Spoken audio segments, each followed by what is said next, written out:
Good morning students. Double column cash book करवा रहे हैं आज आपको कैश बुक चैप्टर में। तो टॉपिक है हमारा डबल कॉलम कैश बुक। है तो ये सिंगल कॉलम की तरह ही, बट इसमें हमारे पास दो कॉलम बनते हैं कैश बुक के। जैसे ये मैंने एक रफ सा फॉर्मेट बनाया है कैश बुक, ठीक है। ये मेरी पार्टीशन लाइन जिसने मेरी शीट को 2 इक्वल पार्ट्स में डिवाइड किया है। One side is debit, one is credit. पहला कॉलम डेट का, दूसरा particular, voucher number, ledger folio. ये दो कॉलम हमने अमाउंट के बनाए हैं, एक कैश का और एक बैंक का, ठीक है। ये हमारी पार्टीशन लाइन। अब यहाँ पर फिर date, particulars, voucher number, ledger folio, cash, bank, ठीक है। यहाँ हमारी रिसीप्ट्स आएंगी कैश की और बैंक की, यहाँ पेमेंट्स आएंगी कैश की और बैंक की। एज यूजुअल डेबिट में 2 और क्रेडिट में बाय वर्ड का यूज़ करना है। क्वेश्चन करने से पहले कुछ एक पॉइंट हैं जो एक्सप्लेन करने ज़रूरी हैं, तो पहले वो पॉइंट देखिए। फर्स्ट पॉइंट है हमारा डबल कॉलम कैश बुक का opening balance. Opening balance cash का तो आपको मालूम ही है कि ऑलवेज आपका डेबिट बैलेंस होगा। इसकी शुरुआत डेबिट साइड से ही की जाती है, टू बैलेंस बीडी, ठीक है। बट बैंक का जो बैलेंस है वो डेबिट भी हो सकता है और क्रेडिट भी, जो क्वेश्चन में दे रखा हो। अगर डेबिट बैलेंस है तो आप मेंशन करेंगे टू बैलेंस बीडी, और अगर क्रेडिट बैलेंस है तो पहचान कैसे होगी? आपको दे रखा होगा बैंक ओवरड्राफ्ट, ठीक है, या फिर बैंक क्रेडिट, कुछ इस तरह से आपको क्लियरली मेंशन होता है। अगर आपको ओवरड्राफ्ट दे रखा है या बैंक का बैलेंस क्रेडिट है तो आप लिखेंगे बाय बैलेंस बीडी। ये बैंक के नेगेटिव बैलेंस को रिप्रेजेंट करता है कि हमने बैंक से ओवरड्रॉ कर रखा है, ठीक है। सेकंड है हमारा कॉन्ट्रा एंट्रीज। कॉन्ट्रा एंट्रीज वो एंट्रीज हैं जो आप बैंक के साथ डायरेक्टली करते हैं, मतलब हमारे ऑफिस यानी कि कैश और बैंक के बीच में जो एंट्रीज होती हैं। ये एंट्रीज दो ही हैं, एक जब हम बैंक में जमा करवाते हैं और एक हम जब बैंक से पैसा निकालते हैं, विड्रॉ करते हैं डायरेक्टली। जब आप बैंक में डिपॉजिट करते हैं तो उसकी जर्नल क्या बनती है? पैसे कहाँ जा रहे हैं? बैंक में, ठीक है। कहाँ से जा रहे हैं? ऑफिस से, तो टू कैश अकाउंट। तो ये कैश ऑफिस के लिए आया है, तो ये हमारी कॉन्ट्रा एंट्री है। इसमें हमारा बैंक डेबिट और कैश क्रेडिट, मतलब एक ही एंट्री कैश बुक में 2 बार आएगी। इसमें हम लेजर वाले कॉलम में सी लिखते हैं फॉर द कॉन्ट्रा, ये बैंक और ऑफिस के बीच की ट्रांजैक्शन है। एक विड्रॉ वाली एंट्री, विड्रॉ करवाते हैं तो कैश अकाउंट डेबिट, पैसे आते हैं, कहाँ से आते हैं? बैंक से आते हैं, टू बैंक, तो ये भी कॉन्ट्रा है और लेजर वाले कॉलम में सी मेंशन किया जाता है, ठीक है। जब आप डिपॉजिट करवाते हैं तो अमाउंट बैंक वाली डेबिट साइड में और कैश वाली क्रेडिट साइड में जाएगा। जब विड्रॉ करते हैं तो कैश कॉलम डेबिट और बैंक कॉलम क्रेडिट हो जाएगा, ठीक है। विड्रॉ ऑफिस के लिए ही होना चाहिए, ध्यान रखना इस चीज़ का। Receipt of cheque and bank draft. Receipt of cheque और बैंक ड्राफ्ट। देखिए, ड्राफ्ट तो डायरेक्टली बैंक में ही जाना है, क्योंकि ड्राफ्ट जो है वो पर्टिकुलर उसी बंदे के अकाउंट में जाता है जिसके नाम का ड्राफ्ट बनवाया जाए, तो ये तो सीधे बैंक में ही जाएगा, ये कंफर्म है। तो कहीं से कोई ड्राफ्ट आता है, लाइक मोहन से आ गया, तो bank account debit, amount bank column की डेबिट साइड में जहाँ से वो ड्राफ्ट आया है। बट चेक जो है वो ट्रांसफरेबल होते हैं, एंडोज किए जा सकते हैं। तो चेक का थोड़ा सा ध्यान में रखना है कि चेक आया और हमने बैंक में जमा इमीडिएटली या सेम डे करवा दिया। तो चेक आया तो बैंक में जमा करवा दिया है, तो बैंक अकाउंट डेबिट, जहाँ से आया उसका नाम लिख देंगे, तो अमाउंट जाएगा बैंक कॉलम सीधा। लेकिन चेक आया और आपने बैंक में जमा नहीं करवाया, ऑफिस में ही रख लिया, तो आप उसकी एंट्री कैश बुक में नहीं करेंगे, बल्कि कैश बुक के बाहर एंट्री लिखेंगे, cheque in hand account debit, जहाँ से भी वो चेक आया है। फिर कभी अगर वो चेक कैश बुक में आप बैंक में जमा करवाते हैं तो कैश बुक में इसकी एंट्री जाएगी, क्योंकि पैसा बैंक में जा रहा है, बैंक अकाउंट हमने कैश बुक में बना रखा है, तो हम बैंक में एंट्री डालेंगे to cheque in hand, amount हमारा बैंक कॉलम में चला जाएगा। ठीक है, अमाउंट बैंक कॉलम में चला जाएगा। नेक्स्ट है हमारा डिस्काउंट। डिस्काउंट का कोई कॉलम नहीं है हमारे पास। ठीक है, तो कैश बुक में डिस्काउंट की एंट्री नहीं बनेगी। अगर कोई डिस्काउंट की एंट्री आती है तो वो हम डालेंगे जर्नल में कैश बुक के नीचे अलग से। ठीक है, नेक्स्ट है amount withdraw for the personal use. Personal use के लिए पैसा निकाला बैंक से।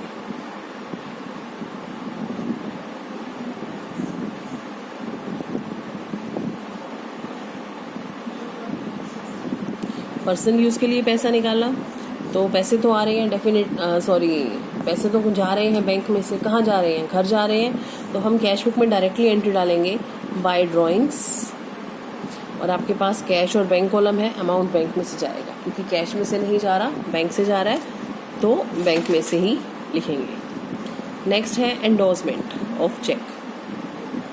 अभी मैं एक एंट्री बताया है आपको कि चेक आया और आपने उसे बैंक में जमा नहीं करवाया या किसी और दिन जमा करवाया, तो वो चेक हमने ऑफिस में रख लिया और जर्नल बना दी, और अगर उसको बैंक में डालेंगे तो कैश बुक में टू चेक इन हैंड लिखा जाएगा। लेकिन अगर चेक आया, आपने एंट्री बना दी check in hand 2x,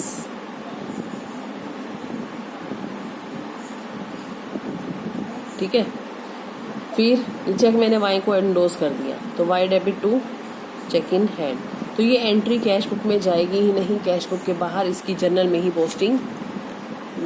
entry की जाएगी और वहीं से उसकी पोस्टिंग की जाएगी। अगर कोई चेक बाउंस हो जाता है, अब ये बात ध्यान रखना, चेक बाउंस कब होता है? जब चेक बैंक में जाता है, मतलब आपने बैंक में जमा करवाया होगा तो बाउंस हुआ है। ऑफिस में रखे हुए कोई चेक बाउंस नहीं होता। तो इसका मतलब बैंक में चेक गया है, उसके बाद बाउंस हुआ है, उसके बाद बाउंस हुआ है, तो आप कहाँ से वो चेक आया था? मान लीजिए एक्स से आया था, बाय एक्स अकाउंट, तो अमाउंट बैंक में, और अगर कोई चार्ज लगता है तो वो इसी में ऐड करके दिखाया जाएगा। चेक आया, बैंक में गया, डेबिट साइड में, बाउंस हुआ तो बाय एक्स, अमाउंट बैंक में ही क्रेडिट हो जाएगा। ठीक है, नेक्स्ट है बैंक चार्जेस। अब बैंक चार्जेस खर्चा है, ठीक है, लेकिन कहाँ से जाता है? बैंक से, तो हम by bank charges cash book की क्रेडिट साइड में नोट करेंगे और पैसे हमारे बैंक में से कटेंगे। ठीक है, direct deposit by customer.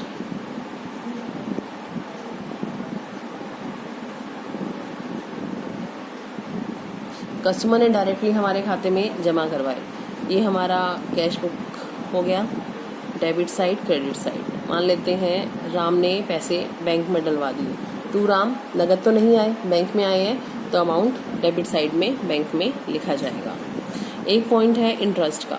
Interest होता है दो तरह का, interest allowed by bank, interest charged by bank. ठीक है, अलाउड बाय बैंक मतलब बैंक ने दिया, किसे दिया? ऑब्वियसली हमें दिया, हमारी तो इनकम है, हमने तो रिसीव किया है पैसा। कहाँ रिसीव किया है? बैंक में, तो बैंक डेबिट होना चाहिए, तो हम यहाँ मेंशन करेंगे टू इंटरेस्ट अमाउंट बैंक की डेबिट साइड में। इंटरेस्ट बैंक ने लिया, हमसे ब्याज लिया तो हमारा खर्चा है, हमें देना पड़ेगा तो बाय इंटरेस्ट, बट हम नगद नहीं दे रहे, हम कैश में नहीं दे रहे, तो हम बैंक से दे रहे हैं, तो बाय इंटरेस्ट अमाउंट आपका बैंक कॉलम में चला जाएगा। ठीक है, बाय इंटरेस्ट अमाउंट बैंक में चला जाएगा। ठीक है, ये वो ट्रांजैक्शंस है स्टूडेंट्स जो डबल कॉलम कैश बुक में थोड़ी सी कंफ्यूजन होती है, उनके लिए ये हमने एडजस्टमेंट आपको बताई हैं। तो इन एडजस्टमेंट को हमें ध्यान से देखना है, पढ़ना है, अंडरस्टैंड करना है, ताकि क्वेश्चन करते टाइम हमसे कोई गलती ना हो। अब मैं आपको 6 इलस्ट्रेशन करवा रही हूँ।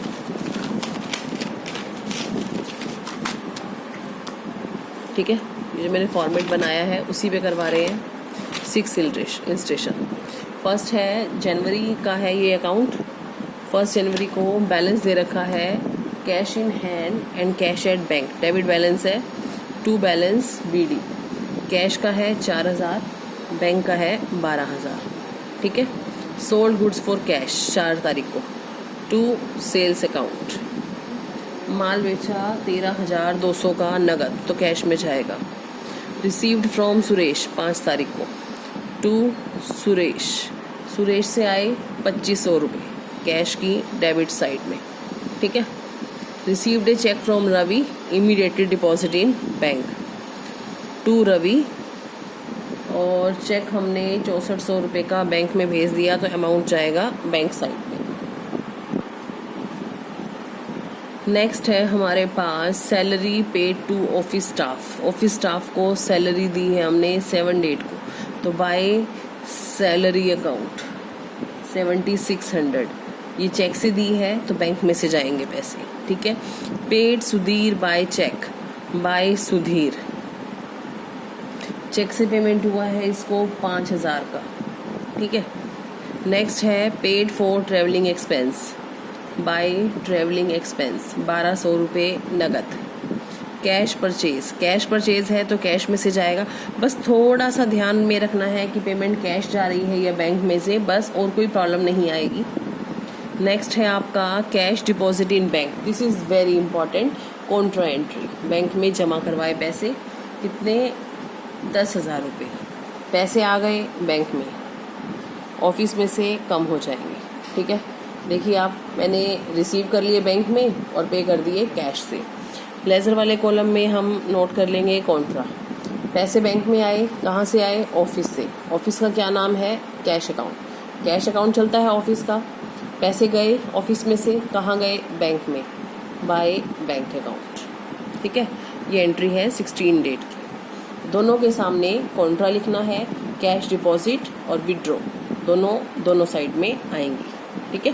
कैश से 20 तारीख की एंट्री है, टू सेल्स अकाउंट 15,100 रुपये। Purchase machinery and payment made by cash, same date की एंट्री है 20 तारीख की, बाय मशीनरी अमाउंट है 6800, पेमेंट इन कैश। 21 तारीख को इसी मशीन का इरिक्शन पर वेजेस दिया, तो लिखा तो मशीन ही जाएगा ना, प्रॉपर्टी परचेज किया है 400, ठीक है। बैंक से निकाले ऑफिस यूज़ के लिए 7500, पैसे निकाले, पैसे आ रहे हैं 7500 आ गए, रिसीव कर लिए, कहाँ से आए, बैंक से, बैंक ने दे दिए, सामने लिख दो कॉन्ट्रा, ऑफिस में पैसे कहाँ से आए, बैंक से, बैंक में से कहाँ गए, ऑफिस में, ऑफिस के लिए कौन सा अकाउंट चलेगा, कैश अकाउंट, ठीक है। ये एंट्री है 22 तारीख की, कॉन्ट्रा एंट्री है। Received a cheque from Anil, Anil से चेक आया 23 तारीख को, बैंक में डिपॉजिट करवा दिया, टू अनिल, अनिल का चेक है 4600 का, ये बैंक में भेज दिया हमने। अब अगली ही ट्रांजैक्शन है 27 तारीख की, कहता है अनिल वाला चेक डिसऑनर होके वापस आ गया, तो बाय अनिल सेम अकाउंट, क्योंकि बैंक में गए हैं पैसे तो ही डिसऑनर हुआ है चेक, 4600 रुपये वापस क्रेडिट, पहले बैंक में ऐड किए, अब लेस कर देंगे। अगर इसके ऊपर कोई चार्ज लगता है तो वो इसी में ऐड करके दिखाएंगे, अलग से नहीं। 28 तारीख को कंप्यूटर खरीदा है और पेमेंट हुई है चेक से, बाय कंप्यूटर लिख दीजिए या ऑफिस इक्विपमेंट, आपकी चॉइस है। पेड चैरिटी 30 डेट को, बाय चैरिटी दिया 120 रुपये cash, paid into bank, bank में दिए, मतलब जमा करवा रहे हैं बैंक में, कितने रुपए, 12000, कॉन्ट्रा बनेगा इसका, 12000 बैंक में आ गए, ऑफिस में से चले गए, इसके सामने लिखा जाएगा कॉन्ट्रा, बैंक में पैसे आए ऑफिस से, ऑफिस में से कहाँ गए, बैंक में, ठीक है। चारों कॉलम की टोटलिंग करनी है आप।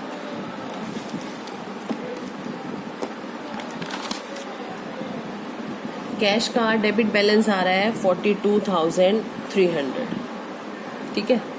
बैंक में रिसीव हुआ है 45,000, कैश पेमेंट हुआ है 38,520, बैंक से पेमेंट हुआ है 32,700। ये हमारी टोटल रिसीप्ट्स हैं और ये टोटल पेमेंट्स। डिफरेंस निकालेंगे बाय बैलेंस CD, कैश में से कैश वाला माइनस करेंगे और बैंक वाले अमाउंट में से बैंक का पेमेंट माइनस करेंगे, फिर से टोटलिंग कर देंगे इनकी और क्लोज कर देंगे।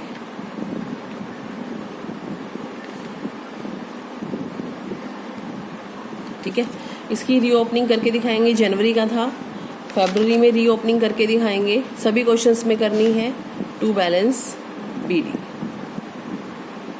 जितने भी लेजर अकाउंट्स बनाएंगे, जितने भी हम क्वेश्चंस करेंगे, बुक्स बनाएंगे, सब में रीओपनिंग करके बतानी है। तो स्टूडेंट्स आज के लिए इतना काफ़ी है। जो ट्रांजैक्शंस आपको करवाई हैं उन्हें अंडरस्टैंड कीजिए। उसके बाद आप न्यूमेरिकल, अब मैंने तो एक ही करवाया है, बट आप अगर अच्छे से करते हैं तो 7th, 8th, 9th भी अटैम्प्ट कर सकते हैं। Thank you students.